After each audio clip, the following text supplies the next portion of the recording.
Step into realms where the heart takes flight, where strategy meets the edge of night. The Dungeons, Dragons, and Psychology Podcast. Prepare your mind. Now be our guest.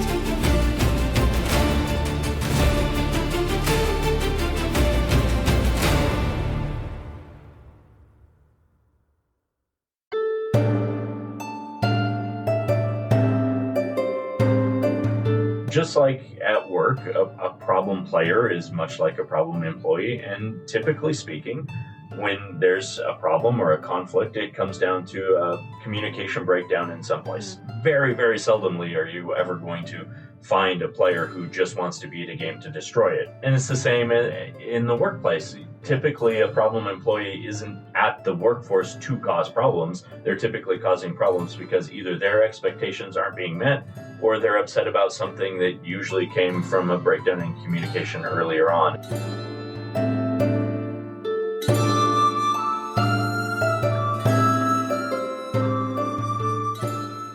Hey, you. Before we get back to the show, just a quick reminder. If you're enjoying it, give us that 5-star review and share it with at least one other person who you think will also enjoy it. That's it. Back to the show. Hello, everyone. I am Stuart. And I'm Rachel. And welcome to the Introspective Leader Podcast. Both Rachel and I are excited about today's guest, but for different reasons. Mr. Robert Walker has been involved in role-playing games such as Dungeons & Dragons for almost 30 years and fittingly hosts the Dungeons, Dragons, and Psychology podcast where he helps role players understand how they can use psychology to create more memorable campaigns and to facilitate the player experience. Now, this is the part that Rachel is particularly excited about because she's gotten into role-playing games recently. However, in addition to his expertise in role-playing games, Robert is a director of operations for a burgeoning restaurant corporation and is in the middle of completing a graduate degree in industrial organizational psychology, which are the two aspects that have me the most revved up. And lest I forget, Robert is also the author of the book Session Zero, the DMG to writing great campaigns in any system. And with that, Robert, welcome to the Introspective Leader Podcast, where, as we like to say, the complexities of leadership are met with an equal complexity of thought.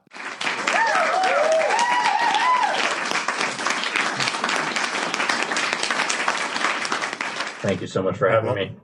Now, Robert, we've talked a little bit before we got on screen. We're both really happy to have you here. And as I said in the introduction, for slightly two different reasons, but as I did very clearly make, I would love to hear you and Rachel chat about some of these things, and I can chime in.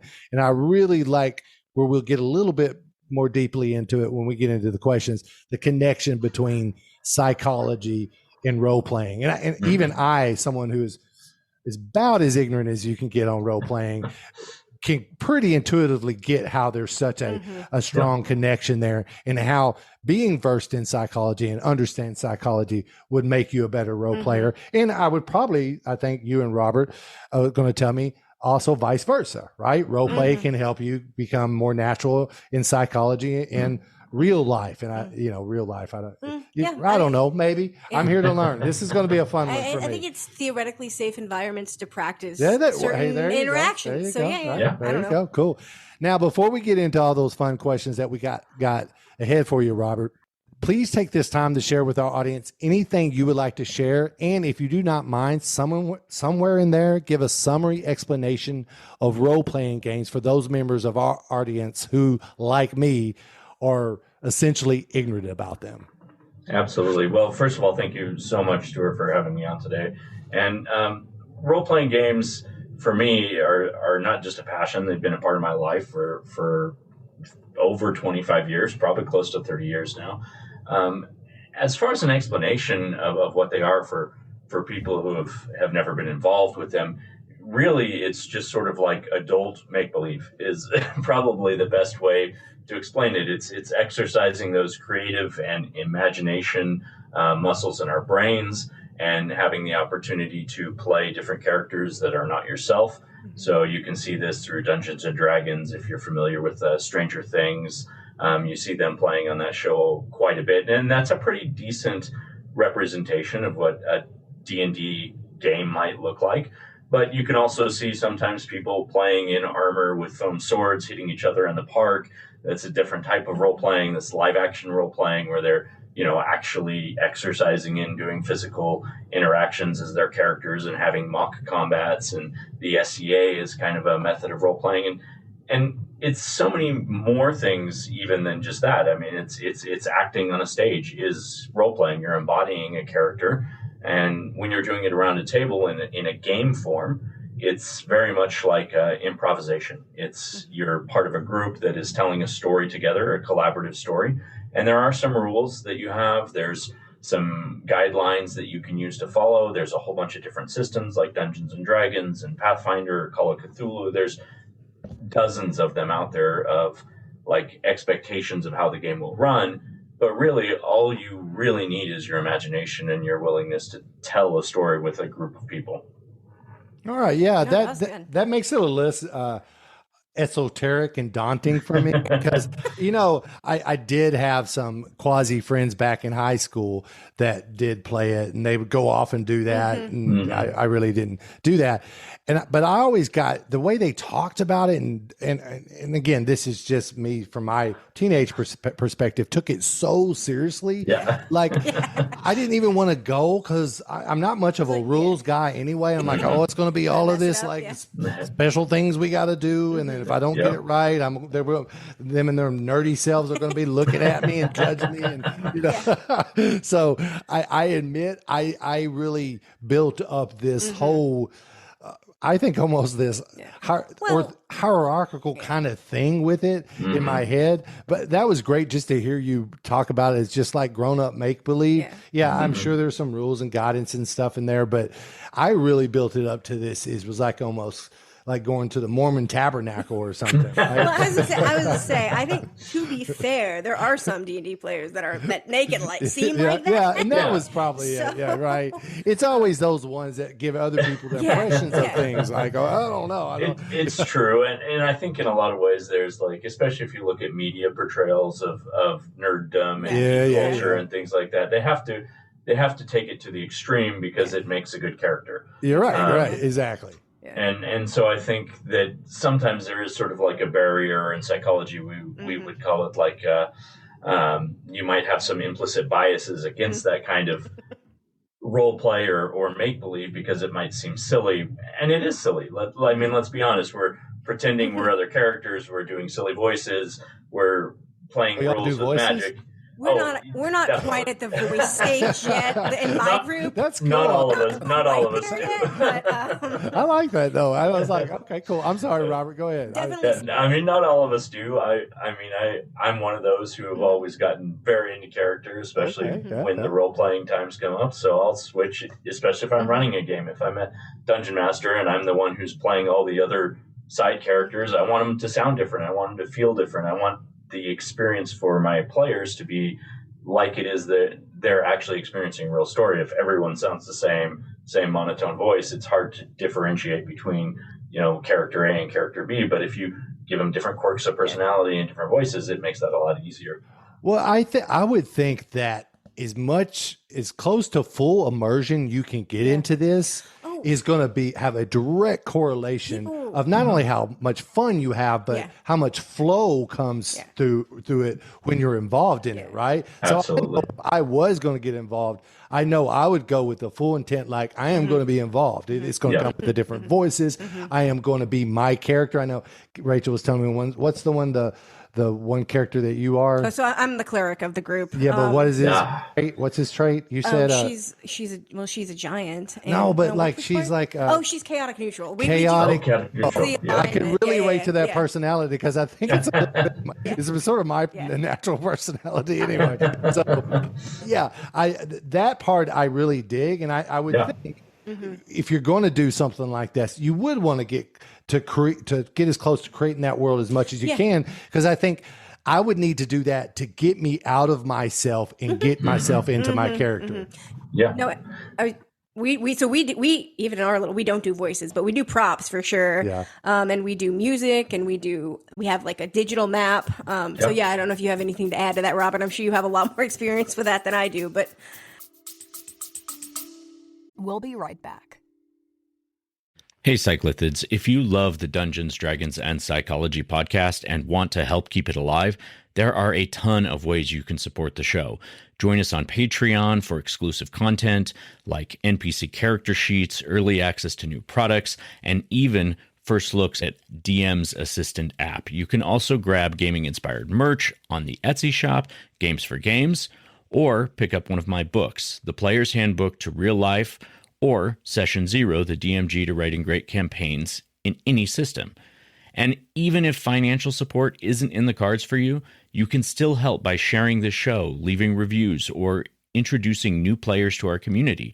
Links are always in the show notes, and thank you for being the heart of our adventure. Well, not everybody is comfortable with doing voices. There's sort of like the imposter syndrome that comes over a lot of people, that they're worried about if I'm going to be judged, if I'm going to be this silly, am I going to feel silly? Am I going to just look ridiculous to all these people? But there's other ways of doing that. And I write about this in my book, that you don't have to do voices to make characters seem different. You can give them all different personality traits that might have key phrases that they say. And even just doing little things like, if you have a shifty character and they dart their eyes from side to side all the time, you don't have to talk differently to still be acting differently and seem different to the other people. So while it might be like a master skill or something like that, or just a comfort level type thing, there's still ways to enjoy the game and make it different without going to that level if you're not that type of person. Mm-hmm. So I do want to early on, because I don't want to run out of time to discuss this, because I think this is most pertinent to our audience, is talk about, and again, let's stress again that Robert also is in a graduate program for industrial and organizational psychology. I'm really interested in how role-playing and psychology play off each other, or how they go together and which one helps the other. But yeah, Robert, I'll let you take it from there. And Rachel, feel free to interject on anything that you want to on that part. So I think for me, the most important thing to really understand about role playing is it is an opportunity to practice life. Yes, you're doing it under the guise of playing a game, but you go into this with there's a thing called the willful suspension of disbelief. And this is the same thing that you go through, like when you watch a movie and you get invested in the characters. It's like why an emotional movie will make you cry. They're just characters. It's just a story. None of this is real. And yet when you allow yourself to disbelieve the fact that this isn't real, which means you're accepting for a brief moment in time that this experience that you're having or these other characters are having is a real experience, then you become emotionally invested and emotionally involved in it. Well, when you're in a role-playing game, that same sense of disbelief can be used in your everyday life. So you might sit around a table just telling jokes and being silly with your friends once a week, but what you're doing for 4 hours is you're practicing dealing with difficult emotions, you're practicing communication between groups, you're practicing team building skills and goal accomplishment as a group of people. These are the same skills that you take into the workplace. Those skills are valuable in almost every setting in your life. And so I think that's really the psychology is like the bridge. It's just the understanding that these times of make-believe can affect you and benefit you in your real life. And so that kind of is what I've used my show to do, is say psychology can help role-playing games, but also role-playing games can help you with your day-to-day psychology. They can help you better understand yourself as a person. They can help you better understand the people that you're working with. They can help you be a better communicator in the workplace, for me, it definitely helps me be a better manager at work. Like scheduling people for a D&D game is just as difficult as it is to write a schedule for the workplace. So you get to practice all those skills under the guise of playing a game. Yeah, it's something that was occurring to me while you were talking, because I think something that I've struggled with a lot that we've talked about on this podcast before is when I manage people is having difficult conversations. And I think that's relevant for employees as well as having a different conversation with their boss. But I was just thinking when you were talking, that can absolutely happen in a D&D session is like your character. Oh, I imagine. Your character has like either a difficult thing they're going to do or have a difficult, I mean, I don't know, depending on the level of engagement you're doing, but like have a difficult conversation with another character. And yes, it's quote, it's fake, it's not real, but it's a way to, if you, like you said, if you're invested and you're having those emotions, it may not be the same long-term outcome as having I know that I'd probably with be your feeling boss, it but, just like it's real. Oh, exactly. Yeah. There are definitely moments where you're like, it feels you were emotionally invested, and having that practice of, well, let me deal with this emotional issue with this other character or this other player. That's what I was thinking of, is like, that's great practice for then translating that to a workplace difficult conversation, right? Yeah, you get to practice and you're not going to get fired. I mean, the worst that happen is they may not ask you to come back to D&D anymore. That's right. But, you know, I definitely can see how that can, if you approach it like that, how that definitely can have an advantage on the workplace. And that's what excited me most having Robert in, because it's not something I've experienced.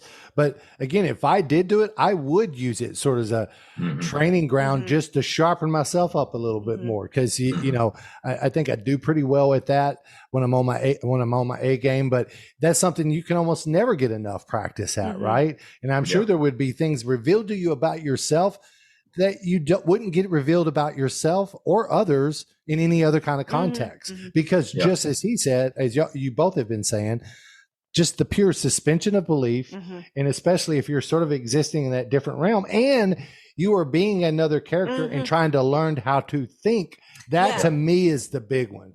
That's what I think. I don't know, Robert, you can tell me if that's what attracts a lot of people or not. To me, I think the biggest attraction for me, if I were going to start doing this, would be just really being committed to be a whole different character than I am myself, and really try to think like that character. And of course, that's going to sharpen your empathic skills because you're having to come out of as much as possible, come out of that prison we all live in, which is the brain, right? We all live in one brain, and it's solitary confinement. And any chance you get to try to at least imagine your way out outside of that, that's definitely going to make you, a sharper human being, I would think, right? That's not the perfect word I'm looking for. I almost think more flexible, right? Yeah. Broadens your ability to react, because you can almost, I've not done this at this point, but it broadens your ability to think in different ways. You're thinking in a different way is what you're doing. If for me, what I'm doing, because I'm not by nature a chaotically neutral person. I probably consider myself, probably lawful good, even though I don't know. But anyway, I'm definitely probably good. And so when I'm trying to think neutrally, like the first few sessions, like I was just doing all the good things. Right. And as I progressed and we got a little bit more strict, because our DM at the beginning was like, this is the first time most of us have played. So he was like, we're going to be real lax with the rules. We're going to take our time. We're going to ease everybody into this. And so as the rules tightened up and as I got more practice, I was like, I need to start thinking about, because otherwise we're just, there was like two characters running the game and everybody else was just kind of tagging along. And so at a certain point, I was like, well, I don't want to just heal everybody I'm not just going to cast healing spells for everything, because that's kind of boring, right? Right. So I started to get a little bit more. And that's not what a chaotic neutral would do. Exactly. How does this benefit me? What are my set core principles? What am I willing? Yeah. So it took me time, but I do really like that piece of thinking like, what if I didn't care about what was good or evil? Right. And I just outside of my own exactly. Outside of my own ideas of what that means. One of the really beautiful things about that, like a scenario like that, is you live your life day to day in a lawful good perspective, right? And then you get to have an opportunity to try a different world where you're not like that, and you get to see what are the consequences when I'm not obeying the laws, and when it's all low stakes. Evaluation of what would my life be like, or what would the consequences be like if I acted differently from the way that I am. Oh yeah, I right off is when Rachel started talking to me about it, she would come because she does these on the day before we meet. Yeah, usually yeah. to do so she's sort of first thing we do is sort of talk how that went and I right there I saw that attraction to it because I am so interested in understanding humans and human nature and trying to understand how different people think differently and what would motivate them, why they would be. I mean, come on, the more we talk about this, of course this can make you a better manager, leader, employer, just a human being in society because we're social animals.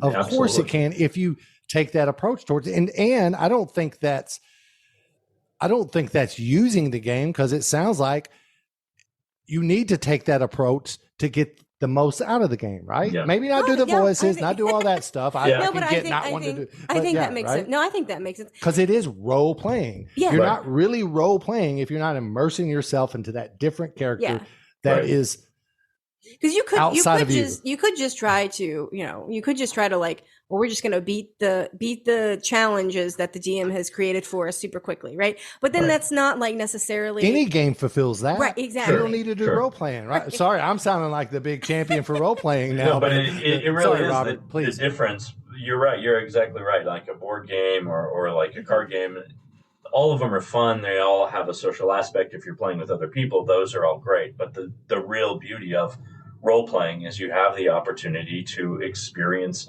emotions as though you were a different person, to experience, difficult situations that are not happening in your day-to-day life. I did a whole episode on the psychology of character death and how when a character dies in the story, you are experiencing like a micro version of what it is like to have somebody who you care about die in real life. And then when that really happens in real life, it's certainly going to be far more traumatic, but you've at least had some mental practice in processing those emotions. And I won't say too much about the details, but Rachel just went through this. She didn't have her character die, but she was sort of indirectly not responsible, but she was indirectly helped lead to that character's death, right? Yeah, I believe it. Chaotic neutral character. Yeah, I'm having an interesting time. I'm having an interesting time playing the cleric and a chaotic neutral character because again, everyone expects me to just heal them all the time, and I'm like, well, sometimes I'm like, I think you guys kind of got yourself into this mess, and get yourself out of it. It's not my job to do that. I'll do it when I think it's worth it, but we all decide, because that's what essentially the group of us had decided we're not going to engage with this thing.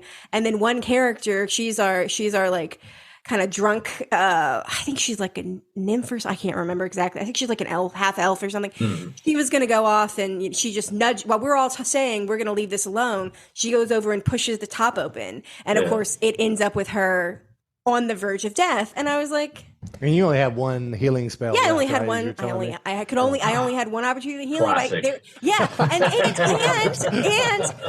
And there were many other people who could have healed her. Yeah. She got hit twice. She had the opportunity to heal herself.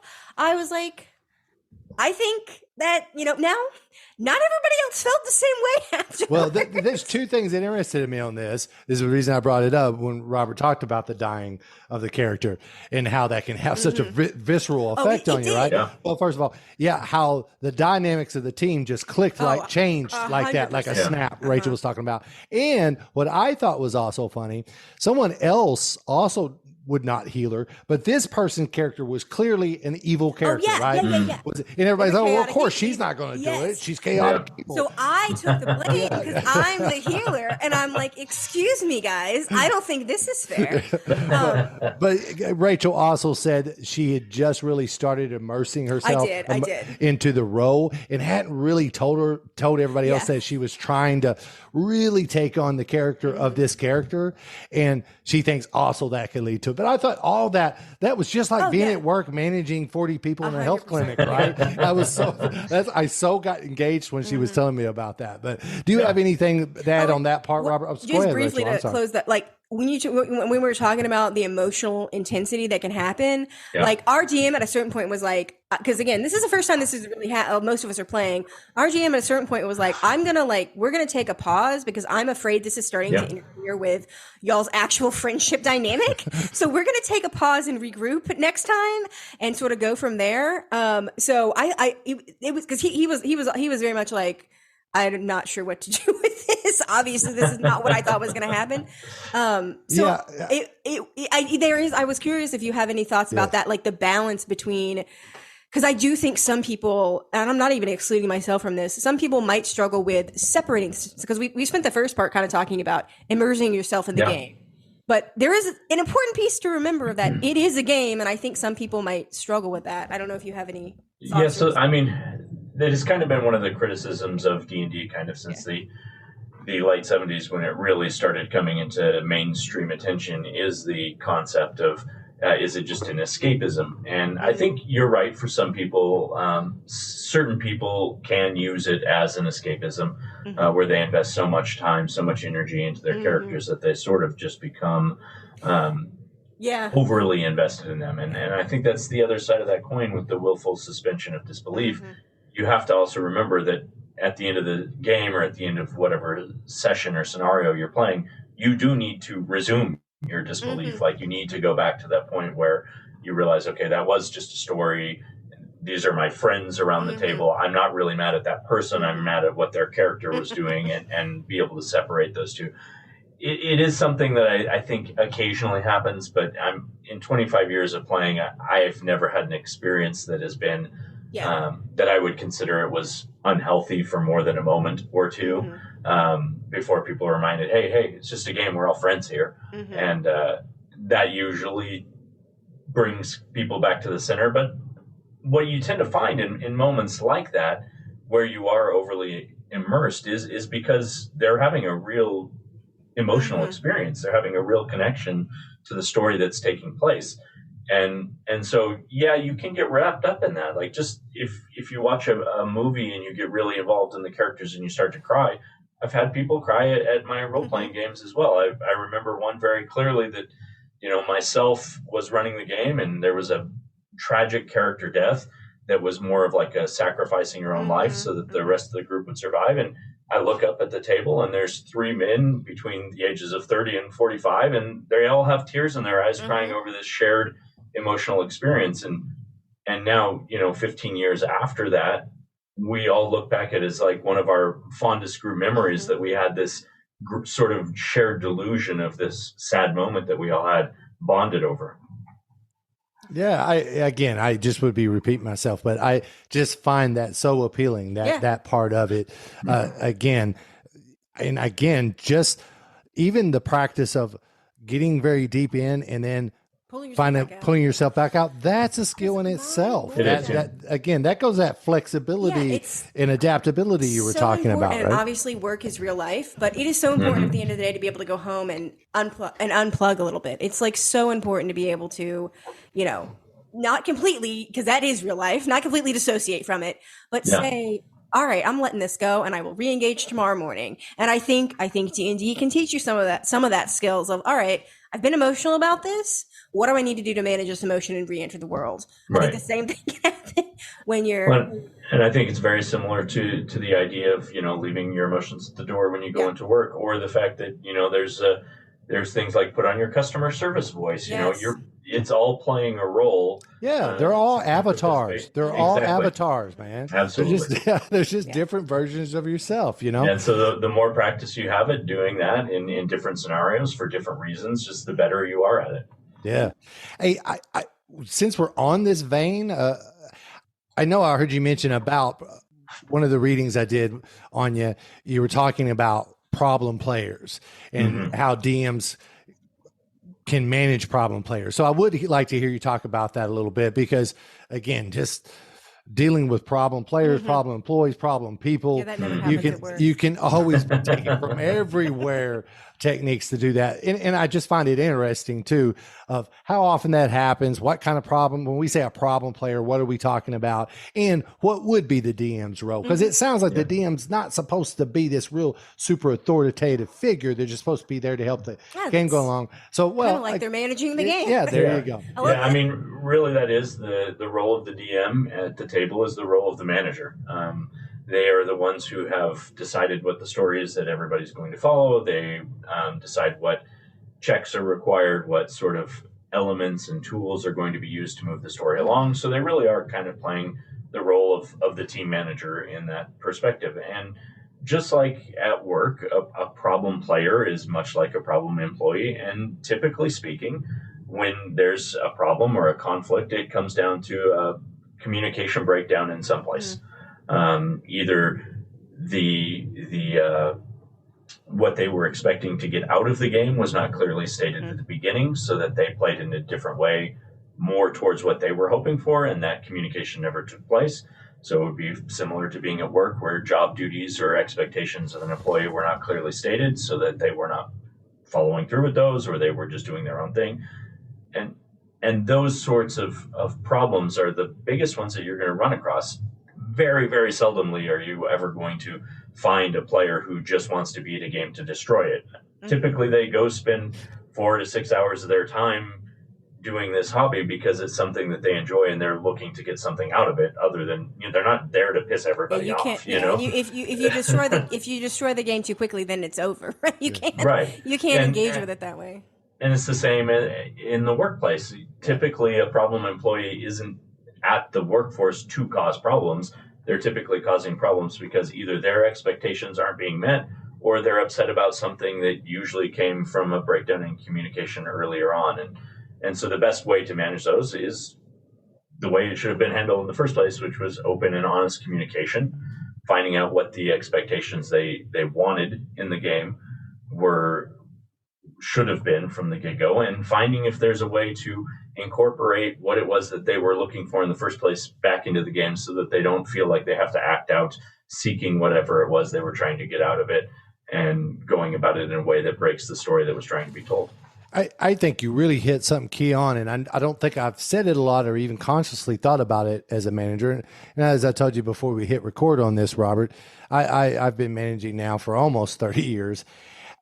One of the big things I think I do, and I think I do well, and again, I don't think I've ever talked a lot about it, because some of those things, again, there's a lot of things I don't get intuitively and I don't do well. But in managing, one of the things that did get really intuitively, it was a lot about managing expectations, having shared expectations, what the organization's expectations are, my expectations are, you understanding those expectations, me understanding your expectations, seeing where the gap is there, if there's a gap, and then constantly following up and making sure those expectations are like two trains riding parallel to each other, that they're moving along the same line, going in the same direction, and that there's not going to be a separation there. I don't think I've ever really verbalized it like that, but as soon as you were talking about that, because that is a big part of what I just do unconsciously. Always when I get with my employees, when I'm communicating with them,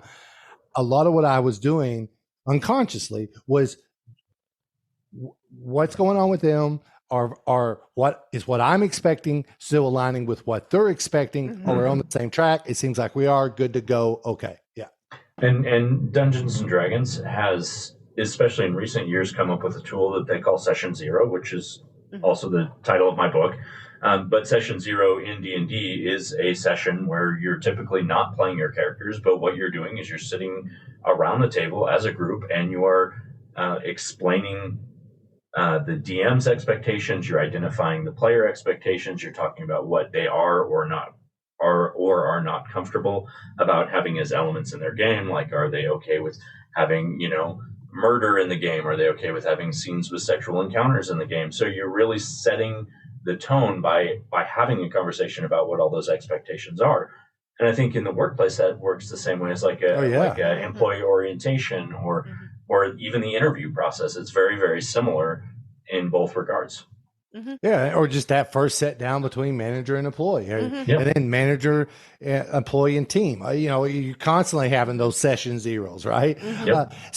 That brings up. So they didn't used to do like now. I can believe I'm a child of the '80s, so I'm sure they didn't have session zeros to do like talk about, oh, does violence bother you? Does murder Right. bother you? Like, of course it doesn't, sissy. Yeah. They would use sissy. There They was would use no- another word, there was but no PG-13 back then, right? Only R. Yeah, exactly. My mom let me go watch. I've told you this. Right. My mom let me go watch Jaws when I Yeah. was like 9 years old. Like there was just no line there anymore. But anyway, back to something people care about. So was there not a session zero? Is So it relatively new? it's one of those things that really has kind of been brought to the forefront of the community really within the last, like, I'd say 5 to 10 years. Conversation around this topic has become pretty popular. And I think a lot of groups did it early on. They just didn't have a name for it and they didn't make it official. So you'd have a moment where you sat with your friends, you're like, hey, what do you want this game to be about this time? And that was pretty much it. Let's play Dragon Riders, and we're gonna fly on dragons and hunt down monsters. And that was what Session Zero used to be. Nowadays, it's much more formal. It has a lot more tools that can be used to like identify where somebody might be triggered or somebody might not be comfortable dealing with a certain thing, and how to deal with a situation that might come up later if that does happen. So it's sort of evolved as, like the workplace has evolved. Like there's so many things in the workplace that have also changed during that same time. And I think because they are so similar in a lot of terms of management and working together as a team, they've kind of had to evolve in a similar fashion. And I almost feel like any team, because I've joined some teams or been on the beginning of like starting up a team, and maybe it wouldn't be this formalized, but I feel like all teams, like in workplaces, should do some version of this where because I've been thrown into teams where it's like, nobody really knows each other. And, again, we got military. I think people should know, the military environment, you know some things about people because you've got rank assigned, right? So I kind of usually know where I fall within that system. But there's still not there, sometimes some people of higher rank don't really care that much about it. And then sometimes they do. And not knowing that makes power dynamics very complicated in teams, especially if it's brand new. So I feel like having, and obviously you can't make a formalized method like this, but I think for every team that ever gets created in the workplace, but I think it would be helpful for more teams to have some kind of like session zero of like, if we don't know each other, here's who we are, here's what our goals are, here's what we bring to the table for this thing. I don't know. I think that'd be really helpful. You go ahead, Robert, and I have something to add on there, but I don't want to interrupt. Well, I think one of the beautiful things is so many of those tools already exist in the workplace. I think they're just underutilized. Yeah. Right. Most companies, especially professional companies, have employee handbooks, so they have an outline of what the expectations for the employee are. They have sexual harassment trainings. They have all these tools that show an employee what is expected of them. But a lot of times I think they're just sort of like brushed under the rug, and, employee training is not given the same amount of attention as it should be given. And I think sometimes your problematic employees, just like problematic players, are just a breakdown of that communication didn't happen the way it should have early on. Yeah. And I think to your point, like, talking about ad hoc teams, like if you're putting a team together, as like a working group, however you want to call it. I used to be really heavily involved in process improvement with Lean Six Sigma, and that was a key part of what we did. And every time, and this wasn't required, not everyone always did it, but I early on, when I would get with these teams, and that was a big part of my job when I was over where I used to be, when I'd get sent, okay, we're going to do this. This is what we want to happen. We need to do some kind of PI initiative on this. All right. We'd get a team together. Once I got that team together, we would get together, and that's what that was. Now I will start calling it a session zero. I like that. I just call this is like, we're just here to have a cup of tea and get to know each other. And we will not talk nothing about what we're going to be doing in the future other than the very peripheral, really mainly just what is our objective? What's the overarching outcome that we're looking to achieve? But that would really be just each person talking about themselves, what they're bringing to it. What's their expectations for this? What are they understanding about this process improvement? Sometimes why they were even picked. Some people are like, I don't even know why I'm here. I don't know what to do with this. And then I always knew because I was the black belt for the project, and I was well, you were picked, and you would you could start then saying, oh, okay, yeah, and people understand where their roles would come in, where the roles would sort of phase out, because people would play different roles at different times. But anyway, not to go too long with that, but that was very much a session zero. And you did talk shop a little bit just to get an idea. People get an idea of what we were doing and people's general roles that they were going to be playing. But it was more of just getting comfortable with each other and me gauging who's the chatty Cathy, who's the one I have to pull out a little bit more, right? Who's going to be the negative Nelly, who's going to be the positive Paul, that well, that's a great idea, let's go with it, right? All of those kind of things. And then the next meeting, now we can get to business, having a better idea of who we are, what we are, and what our roles are. But anyway, long way of saying everything y'all said, but that definitely should happen in any type of ad hoc team. But I agree. Cool. I don't really have any, we're getting close to our time. I don't have any more formal questions. Rachel, did you have anything you wanted to ask Robert before we turn it over to him to tell a little bit about himself, and then tell the listeners where they can go to find him and find his book and his podcast? Because I think Robert has a lot to offer, not just for the D&D people, but I'm gonna save your podcast, and I am going to download it, and I'm going to start listening to it, because I'm really finding this is probably the closest I'll get ever to playing. I've got enough going on, so give me a little break. Lots of people never play D&D, but I can listen vicariously. That would be good. That's true. I can live vicariously. I'm fine with that. No, I really don't have anything else. I think this has been a great conversation. So. Well, Robert, it's all yours, and we'll put a bow on this episode. Awesome. Well, if you want to find me, you can check out the podcast. It's on every platform. It's called the Dungeons, Dragons, and Psychology Podcast. You can also find me on Instagram. I'm at Dungeons_Dragons_Psychology. You could also check out my website, www.dungeonsdragonspsychology. That's all one word.com. And you can message me through there. And my book is available on Amazon. It's Session Zero, the DMG to Writing Great Campaigns in Any System. And I'm always open if you want to send me a message on any of those platforms or chat with me. I love talking to people. I'm a very social creature. And if you have ideas for episodes, or if you'd like to have me on yours, just reach out. I love doing this kind of stuff. And we really enjoyed this. I really enjoyed this. I knew I was going to enjoy this when I just did. I said, you're going to like this. You're going to like this. And it let me be a little bit of a kid, talking about things a little bit. That was a lot of fun. And Robert and our listeners, all the links and everything that get to Robert, his social media links, the links to his book, that will be in the description section of this episode. Robert, thank you for joining us. We really enjoyed having you. This was a fun talk. This was a lot of fun. Thank you so much for having me. And everybody else, we will see you next time. Bye, everybody.